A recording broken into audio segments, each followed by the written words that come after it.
मुंबईतील पायधुणी परिसरातील डोकाडिया कुटुंबाच्या मृत्यू प्रकरणात आता अत्यंत धक्कादायक खुलासा समोर आला आहे। कलिंगड खाल्ल्यानंतर मृत्यू झाल्याची चर्चा असताना फॉरेन्सिक अहवालाने तपासाला वेगळंच वळण दिलं आहे। अहवालानुसार मृतांच्या शरीरातील मेंदू, हृदय आणि आतडी हिरवट पडल्याचं आढळलं आहे। डॉक्टरांच्या मते सामान्य अन्न विषबाधेमध्ये असे बदल सहसा दिसत नाहीत, त्यामुळे विषारी घटक किंवा घातपाताची शक्यता आता अधिक बळावली आहे। विशेष म्हणजे मृत अब्दुल्ला डोकाडिया यांच्या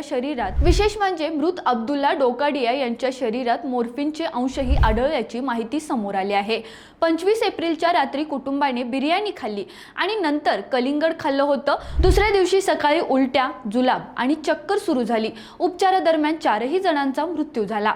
एफडीएने बिर्याणी, कलिंगड, पाणी, चिकन, मसाले अशा 11 नमुन्यांची तपासणीसाठी जप्ती केली आहे। हा प्रकार अन्न विषबाधा आहे, औषधांचा रिॲक्शन आहे की घातपात, हे पाहणं आता महत्त्वाचं ठरणार आहे। रोकठोक महाराष्ट्राला सबस्क्राइब करा आणि बेल आयकॉनवर क्लिक करायला विसरू नका।